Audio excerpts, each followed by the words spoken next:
Hey everybody, got a Three Geeks conversation. I have Aaron Cohen with me, co-creator, writer of Schticks and Stones. I think I just butchered that, man. You just told me it, but I think I just butchered it. But how are you doing, Aaron? I'm doing great. Thanks for having me, Justin. I appreciate it. Yeah, loved having you. And so tell me about Sticks and Stones. And like, I think you were first part of one of the Scott Snyder's like cloakroom stuff, which I love. I'm a big fan Yeah, of that whole like bubble. I don't know if that's the right word, but can you tell me more about it? yeah, of course. So, Schticks and Stones Holiday Special is a book about three Jewish holidays, three madcap mysteries, and one Meshuggah family. Right. So it takes one very kind of comedic and relatable family, and you see them through all three of these holidays. And Alex Schumacher is my co-creator and the artist on the series. Drew a lot of inspiration from animated holiday specials, Harvey Comics, Archie Comics, Sunday Funnies, all the kind of stuff that we love. To make the series, it was born out of the Cloakroom. So, Mm.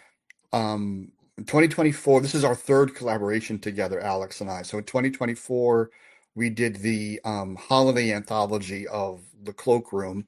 I had a story called Crime and Passover that was That's awesome. introducing this family. Um, and it was the family of the Feynmans, and I wanted to do a mystery about Passover. And then by the time Alex and I finished the story and it was out, we said, wow, we really love this family. We really love these stories. I think we can do something bigger with this. Hmm. Um, and then we started kind of filling it out and thought that the concept of doing a holiday special, because we have the Passover story, which will be also in this one, and then we have a Hanukkah story and a Purim story, all three mysteries, and they're all connected by an ongoing story thread led by our main character, 12-year-old Ben Feynman, who's kind of part Columbo and part Bugsy Siegel. So he thinks he's I like love it. a mini detective gangster in his family who just wants to kind of be seen and treated like an adult. Um, Is so it he kind of so? uses these tactics to see his place within his whole group of crazy Michigas family members. I love it, man. That's awesome. I love the different variant covers. This is neat. Yeah, we have a new one coming out too. So the Alex did the main cover with Ben, where all the families on the playing cards, which is beautiful. And then Ralph Singh, who is our colorist and also the letterer for the series, is also a line artist, and he did the variant B Akira cover, which which I've been telling people is probably the first Jewish version of an Akira cover. I don't know Sure. if it's true. It could be. I think it might be What's wrong completely with it? wrong. Yeah, Yeah. but I'm going to go with it because I haven't seen one before. But maybe it is. Um, but yeah, that covers a lot of fun. It's like the kids' bike for Hanukkah and the Hebrew over the letters instead of the Japanese. And Ralph crushed it on that. Yeah. And then we have a third cover that we have the preliminary art up there now, and it's going to be larger on the site later. It's right there. That's And then just Mike right Kunkel. here. Yeah, Mike Kunkel. We're just honored to have him do a cover. We might know him from his Eisner Award-winning series Hero Bear and the Kid, and he did a series called Billy Batson and Shazam for DC, and he recently did a story Mm. with Crypto. He's an animation director. He's an amazing storyteller and cartoonist. So he created that other alternate variant cover for us on the left. And then there's another art print we're doing from him on the right for Hanukkah, which I love because it totally gives me Scooby-Doo, which is 100%. Yeah. Scooby-Doo's a big influence on the stories, that kind of fun family mystery stuff. That, man, that's awesome. And I guess why a holiday special? Because you can follow a family wherever. You could just drop yourself into a family and find some Yeah, type of thing going on. yeah. There was a lot of reasons. One, we kind of whet our appetite with the crime and Passover story, and And then the idea that, and something that Scott Snyder talks about a lot, going back to Cloakroom, is this idea of, doing a project that's something that you want to see. What story do you want to Mm. see? And this is always something I kind of liked and would love to see when I was younger. You know, the idea that I love, and as does Alex, holiday specials, holiday stories, Yeah. and you don't see a lot of Jewish holidays, as a thing. Um, and I thought the idea of doing these mysteries continuous, where the Jewish holidays and that culture is sort of the backdrop to everything. So it's not your A story. Your A story is the mystery, but Mystery, yeah, yeah. the culture and everything about it is part of that story. So you drop people into this environment. So if you're Jewish and you read the book, you're going to get different levels of it, and if you're non-Jewish and you read the book, you get only the family levels, right? And maybe you're Yeah. curious about the holidays and you hear more about things, more of a mystery, right? But Yeah. we wanted to create something universal that was specific to our experience growing up and a Yeah. love letter to our families, but also, um, so specific in that regard, but universal in the regard that it's a multi-generational family. It's a loud, boisterous, quirky family. And that's any ethnicity, that's any holiday, right?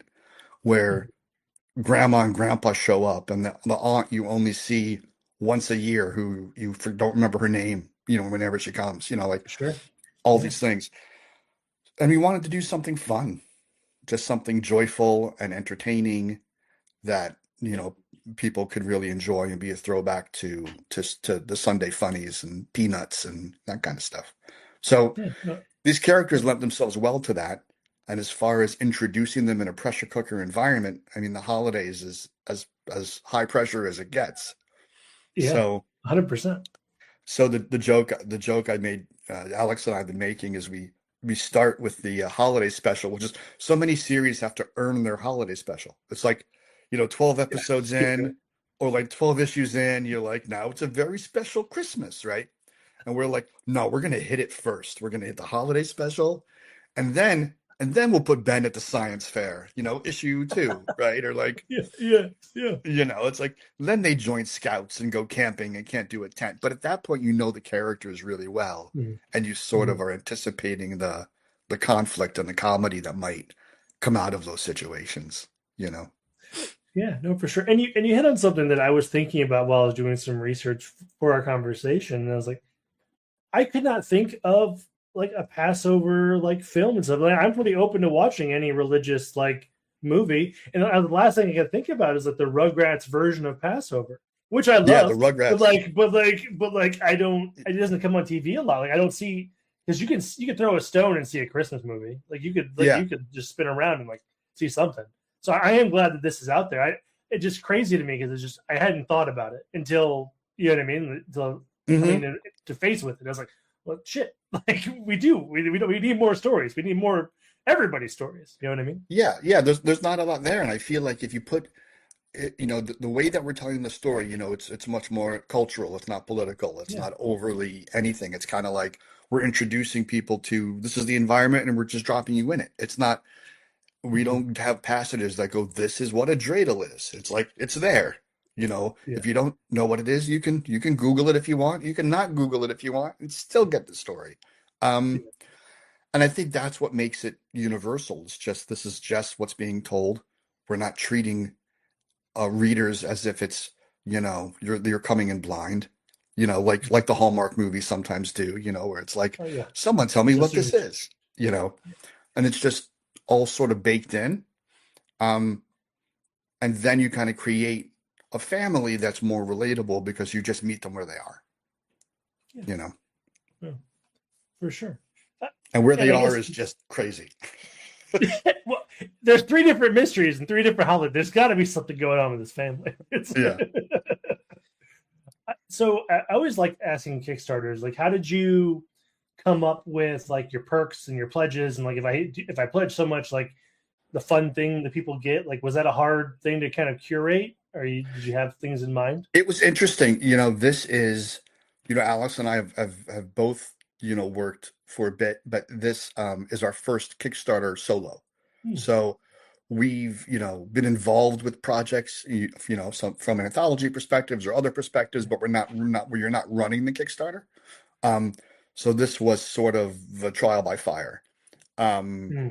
where we said, okay, well, this will be the first project and we'll kick it out and we'll launch it out. Um, you know, we were able to fortunately get, some help with that. We have a great help with someone named Joey Galvez who helped with our page design and, was able to put together the icons and put the page together, while we were kind of talking about what we wanted and what we wanted to do with things. He made it look really good. And then for the rewards, similarly, we had ideas for what we wanted to do with rewards, and go through them. And we didn't necessarily want a lot of items just because it Sure. wasn't something that we were so familiar with. And it's our first campaign. So our thought was, well, let's try to keep it, you know, as simple as we can while still offering really great value and really great Yeah. rewards. Um, so part of that was adding more value by making the rewards based on making a bigger book or, adding elements to the actual book itself. Oh, I love Um, that. Yeah. which is something that we love to do. So the first thing that got unlocked were 2 extra pages. So it went from 28 pages to 30 pages. And the Mm, extra 2 pages, what Alex and I wanted to do was something different. So it's not 2 pages of story, it's 2 pages of Sunday funny newspaper style comic oh, strips. fun. Where we're taking, so the 2 pages will open up like a double page spread. You'll have 6 4-panel strips, and it's Sticks and Stones as if it was Peanut style, Sure. 4 or 5 Yeah. different strips because the characters are malleable. So all these little individual gags. Um, and we thought that would be a lot of fun for readers. Another Yeah. one is 4 pages of back material, which is the one that's further down the road. But we unlock things like we have a really cool, since he thinks he's kind of a gangster, we have a poker playing card with the cover on it that people get. We Dope. have the bookmarks. Um, we unlock screensavers and we have digital things, and so it's great. And then something we're really happy with is the sketch tiers available. So there's sketch tiers where Alex can do a sketch, a commission with original art, and Ralph does a sketch for original art. And then That's the awesome. ones that went the fastest, we had 3 or 4 draw you into the Purim story. So Neat.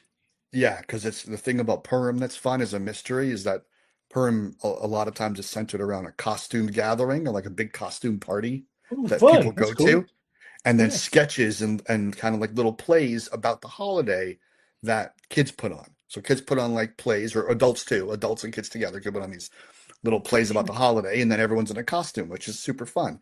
And very mystery, right? Who's who everyone's wearing a Yeah. costume. It's built in, right? Which is what I love about holiday mystery stuff. So Yeah. we're drawing in people, 3 or 4 people who got that reward into the big Purim party scene. Yeah, I love that. So yeah, do they it's fun. just are they just sending a photo of them to your artist and you're Yeah, like, yeah. They'll this is they'll roughly send a what it looked like. Get me out there. That's yeah, cool. yeah. They'll send a photo and we'll put them in. I might ask if they want a certain costume or something. We can do a thing, and it'll be it'll be fun. Um, and then they get an art print of that page. They get a print of what the page is if they want it. Yeah. Oh, that's so cool. Yeah, I yeah. love when people put people in because like how often do you get a chance to be in a comic book? Never. Like never, Well, unless you're making it's your own. fun.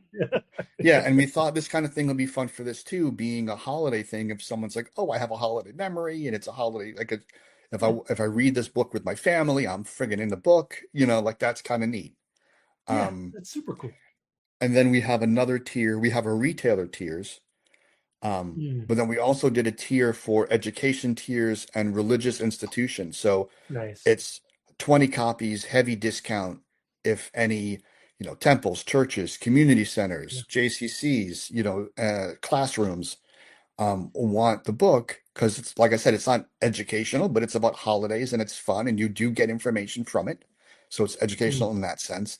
Um, then they can get it at a steep, steep discount and also a 30 to 45 minute Zoom or chat with Alex and I with your class or your congregation or whoever you want to talk about the book or whatever they want to talk about. I love that. So going down that thread, then is the book pretty G rated? G rated if it's going to like temples and classrooms and Yeah, stuff. it's a family book. So it's not, Awesome. there are some gags in there, but nothing that's Super you know, crazy. yeah, super crazy. And definitely references that only the older set might get. And then, you Sure. know, Sure. some a lot of gags, a lot of physical comedy. Alex, we look at the artwork, you'll see how amazing Alex is as a cartoonist to put so much playfulness and energy and emotion into the comedy, right? Because Hmm.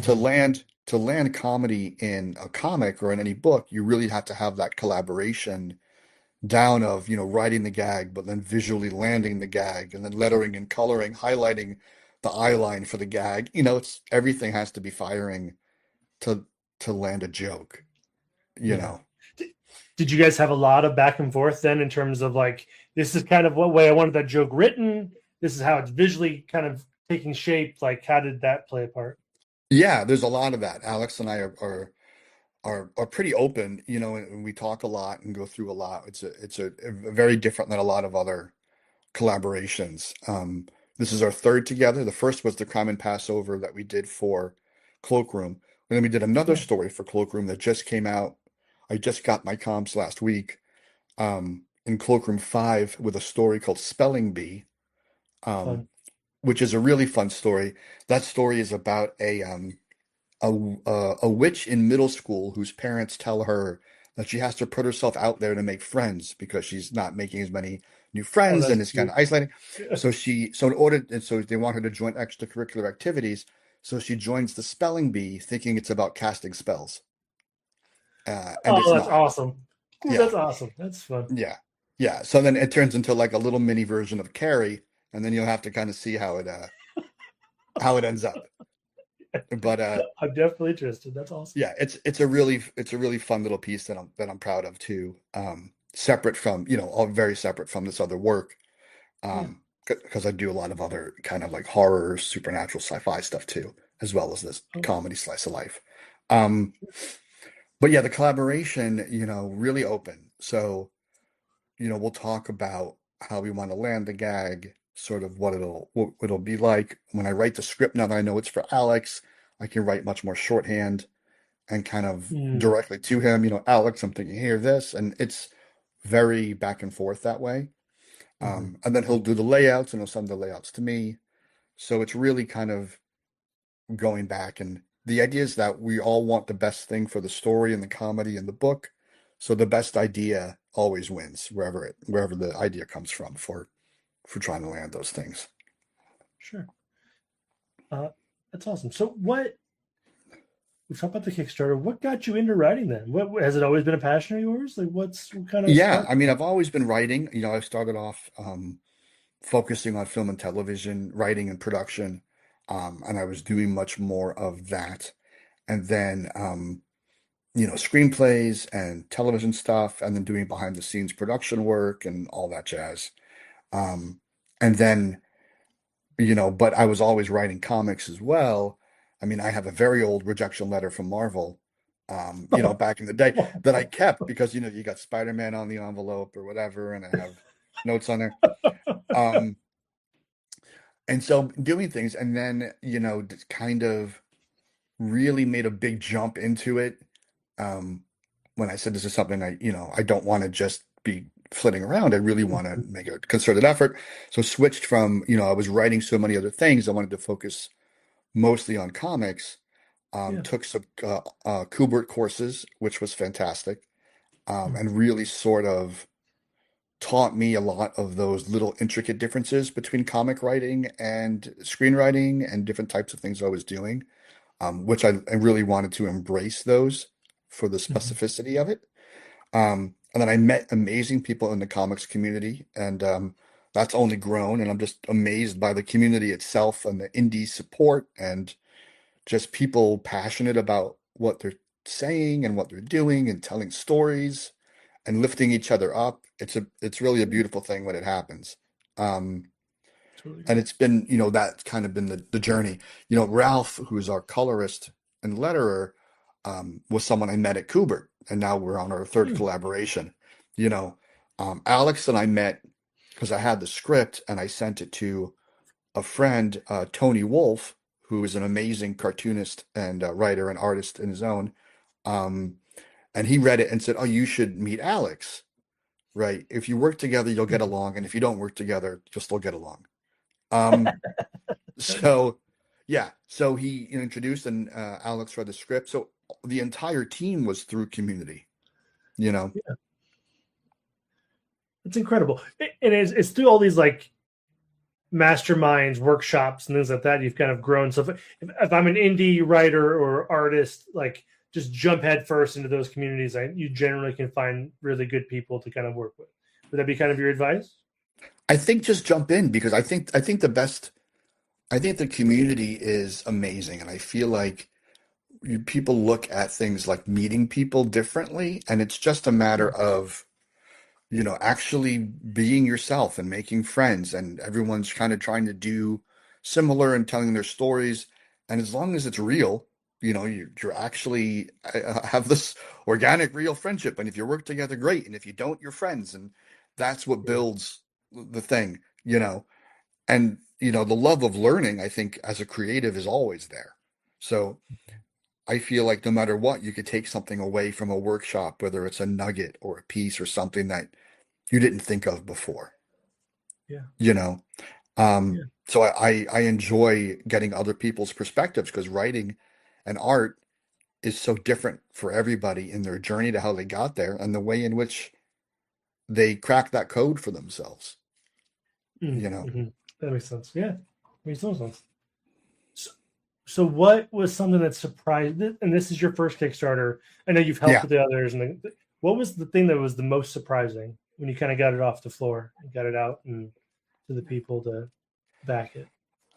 I think what the advice I was given early on was give yourself a little pre-launch time. I think that was the best advice. So that was something I didn't know going in of, oh, you have a pre-launch page and you leave it up for a while and you get some followers there. And I think that was a huge help of sort of talking about it a little and promoting it a little before we even officially launched, because then you're not starting on day one with, people don't know, especially if it's your first campaign and you don't have a catalog of a backer list to send an email out to that says, hey, I have a new project. Remember my old project? Oh, well, I didn't have an old project. So I have no one who gives a crap, about my new project, because no one backed the old project. It didn't exist, So I think that was a little concerning going in. It is building from no base in that. Alex has a base from his past work. He has a award-winning graphic novel. He's done stuff with paper cuts. He was just in the Flash Gordon thing, so he has his own. He has a fin for the Flash Gordon Anthology Volume 2, so he has a newsletter and people in that regard. I had no people. I had my own people. So, kind of going there and using, working within the community for advice, that was helpful. And then I was surprised that once I kind of did that and put the word out and got some advice from people that launched, it did what it did that first week, So all of a sudden we launched, we, were very amazed. We funded on day one, which was a crazy surprise to us, right? And then we got a project we love on like day 2 or 3, which was surprising to us. So now I feel like Seinfeld, where he's like, "Oh no, do I have to end on top of the whole thing?" And then we're like, "Oh no, we did it, everybody." But it was very, very surprising. And then and I'm very thankful for people turning out, because we didn't know what to expect. At launch, and we were just getting advice and getting people's help.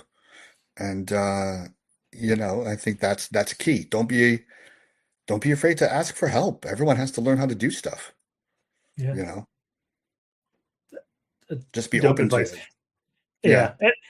I'm so glad that when I opened the link and I saw you guys were already backed, I was like, I'm so thankful, because I hate when I interview someone that they got $100 towards the Kickstarter already. It's like, oh crap, we got some work to do. We got some things we got to get going if we're gonna do this thing. Yeah, I felt so much relief because my personality, if it Yeah. came down to like the last 4 hours and I'm online just being like, hey guys, I would just, it would really be tough. And I know that's hard for so many creators when that happens. And that happens a lot right now with the environment and the economy Sure. Yeah. and Kickstarter having, a lot of amazing projects on it. I mean, it really is a boom for fantastic indie books. So it's a plethora of riches for the readers. And I know you've done other work. Have you done like an ongoing series? Is that something you're interested in? Like these are all like short, contained stories. Do you have an itch to do like, hey, I've got as many issues as you want idea. Let's do this thing. I do, yeah. Well, right now, we have this series, which could be, hopefully ongoing Sure. in a capacity. I'm doing a pitch for a mini with a couple other collaborators that I'm really excited about, which is a supernatural coming of age story that's been batting around my head for too long. Um, and then a kind of a YA graphic novel, Alex and I wanna work together on. So. Well, fun. I think those are sort of where my brain is. I really enjoy, I love ongoing series, and I think characters like this have that ability to do as an ongoing, 100%. you Yeah, know, 100%. but the idea of doing a contained graphic novel just has the ability to be a series if you want it to. But if you want to read it one book, you could read one book. You can get Yeah, that story. Um, and I love those types of things. me too. Characters, you always want to find out what happens to them, but you tell a contained story with them, and then another one, and then another one, and then another one.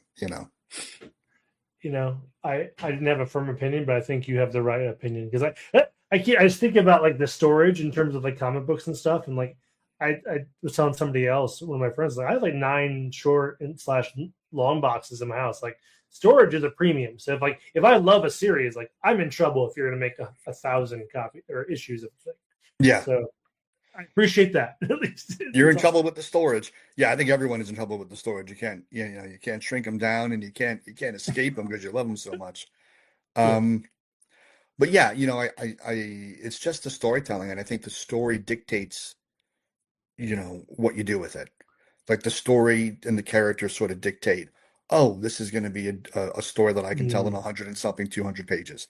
This is a story I can tell in 12 issues. This is a story I need 30 issues to tell. You know, even when Brian Vaughan did Ex Machina, that was like a mm, 60 issue series, I think, and he had the end in yeah. mind, or it was a long series. It's an amazing series. Um, but I find all of that interesting in terms of storytelling, because it's just the point is to tell the story that you want to tell. Hmm. Um, for ongoing series, I love the ongoing series that take big jumps, like where the ongoing series happens and you reach the end of the arc, and the turn is just so grand that it changes the series, right? Ooh, That's yeah, that's the yeah. stuff I really really love. Um, where you're like, oh, now it's a whole new direction, or oh, now it's whole new characters, or oh, now we're doing this, and it's not something you saw coming. As That's a always yeah, interesting to me. oh yeah, that's yeah, makes sense. As a writer, and I freely admit this might be a silly question, but do you know you have a story when you have the ending in mind? Does that make sense? Like, I'm gonna make this thing. I don't know if I have an ending, or do you Yeah, like I cannot start this thing until I know the ending? You know what I mean? it's a little bit of that. I do usually have an ending in mind, especially for the contained stories, um, Mhm. where you sort of know where you want to end up. But I've also had a couple stories that I've written where I had an ending in mind, and then I changed the ending by the time the story was written. I was like, oh, Yeah. I had this ending, but the character's doing this, and I think it would be more emotionally relevant to that character. Like if it gives the character more of an arc and more of Mhm. a, sort of catalyst of change, I'd rather have an ending that speaks to the character than an ending that speaks to the plot. So, Mm. so I try to make sure that the story's there plot wise, but the character has a journey along the way, even if it's a 6-page story or a 8-page story or a 1-page story or a 200-page story. Yeah. Um, but yeah, having the beginning and ending helps. Having the catalyst, having the conflict, something in the middle, Mhm. helps, and then you just try to, you Just connect tie those it together. dots. Yeah, and Yeah. sometimes I have a format, I have an idea that I want to do, and then I kind of box myself in, or like I kind of pour, you know, I try to pour the story into a format that I really like. So, Mhm. for instance, with the Hanukkah story for this book, what I really Mhm. wanted to do, I was like, well, Hanukkah's 8 nights, it's 8 pages. I could do a page a night. That would be an amazing way to tell a mystery, That would be you know. very cool.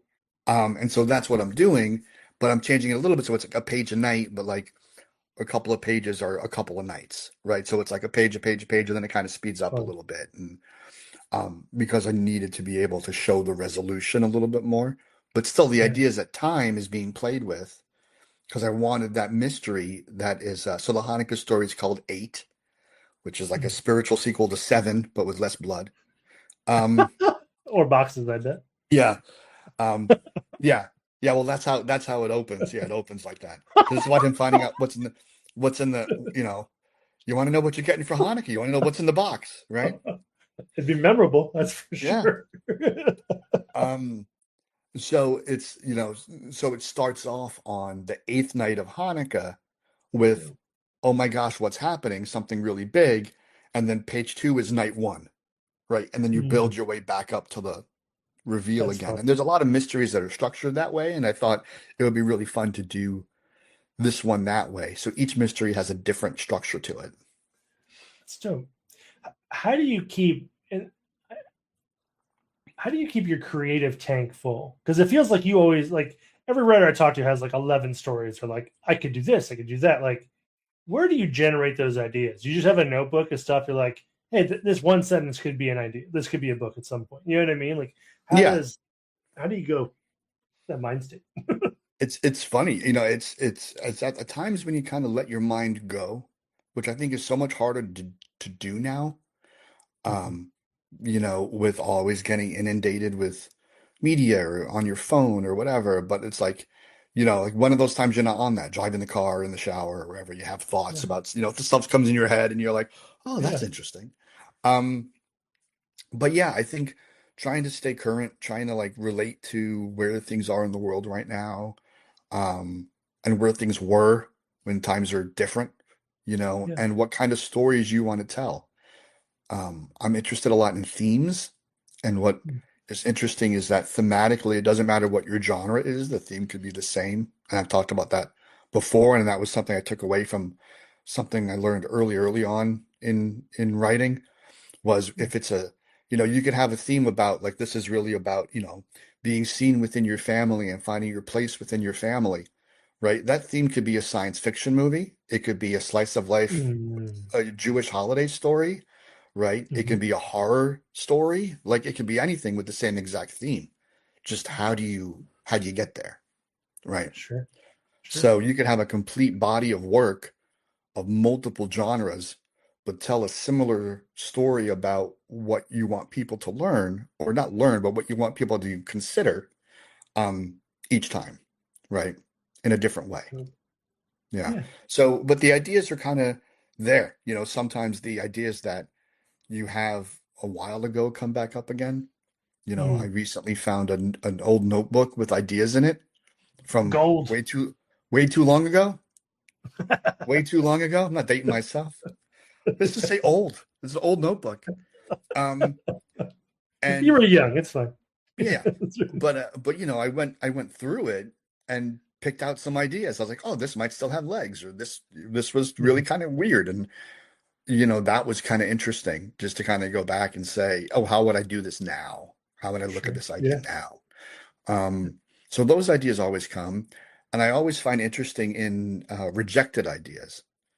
So if you pitch an Rejected by idea you for or somebody else? Sorry, I'm interrupt you. of Like, yourself, my own rejected yeah. ideas. So Yeah. so I have an idea for something, I write it up as a pitch for an anthology, or for an editor, or for an executive, or whatever it might be, and it Mhm. gets Mhm. rejected, right? That's that's an opportunity, because then that rejected pitch comes back to me, right? And I can then Yeah. look at it and go, well, do I want to do something else with this? you know and I've had a couple of stories that have been successful stories out of things that originally got rejected because they weren't right for that original thing, and then I Yeah. tinkered with it, and made it into a little something different. And I don't think any idea should get thrown out. Word, word. Well, sir, anything else you want to like promote? Anything in the Kickstarter we didn't cover? No, the Kickstarter, I would just say check it out. We got some new stuff still coming in the next few days. Today we just dropped a exclusive Kickstarter crossover print with Oh, fun. Lifeline Comics Slice of Life, which is a fantastic series. So Alex and Ralph did this amazing beautiful print that you get if you back both books at a physical level, you get a copy of the print included. Oh, fun. So if you back our campaign and Slice of Life, you get the print that has both of our characters in it. Oh, that's So fun. yeah, That's yeah. dope. So it's a very cool print. And then we're gonna have those Kunkel covers are gonna come out, and there's gonna be a new reward tier added where you get called Happy Han and Kunkel, where you get the That's where you awesome. get his cover and the art print combo. Dope. Awesome. Yeah. Yeah, Awesome. so check it out. If you like fun family holiday mysteries and whodunits, it might be for you. I'm going to back it as soon as we get off this phone call. But it was wonderful having you. What are your socials? Where can people find you? Where can they be added to your Find email list so they can back the find me. My email list is forthcoming because everything's so kind of new. I'm like, oh my gosh, I need like a Substack or something to send Yeah, to let's stack it somebody. up. Yeah, Yeah. I know. I literally, so I'm on Instagram at Aaron Cohen Writes. Literally been on Instagram for a month and like a few weeks. Like I didn't have it Yep. set up, Yeah. and we went to Emerald City Comic Con, and every creator we were chatting with was like, "So you don't have Instagram?" And I was like, Nice. No." So I was kind of really shamed into getting the Instagram. So now I have it. I'm learning as I go. So check me out at Aaron Cohen Wright. I'm figuring it out in real time. Um, and then I'm on Blue Sky and Twitter at the A Cohen, and I'm on Facebook too. You can find me there. Ooh, you mentioned your Comic Cons. Do you have a list? Do you have like a list of places you're going or going to be at with the book, or like where people can find We're you? not sure. We're hoping Okay. to potentially be at Rose City Comic Con, which is the Portland home base Comic Con, which is in Dope. September. Which would be great. We'll be there in some capacity, whether we're tabling or whether we're skulking around with promotional material I and love that ash idea. cans or whatever. Please Yeah, so we'll skulk. Yeah, we'll please skulk. yeah we'll be there in some capacity. Maybe we'll be the only ones cosplaying as Ben and Mark from Sticks and Stones, and yeah, it'll be good. Oh man, I'm so in. Can you send me a photo of you guys skulking? You know what? Um, I never thought about it until now, but there's a good chance that the two of us could pull it off. I, I want you to now. I think Yeah, what a great way to sell your book. I kind of want to now. Yeah. I probably should have mentioned this earlier, but there's a QR code above my head that will take you right to the Kickstarter if folks want to use your phones and get there. All right, folks. It's wonderful talking to you, Aaron. Thanks so Love much. I really having you. appreciate it. Yeah. Yeah, man. All right. See you, everybody. It's good talk.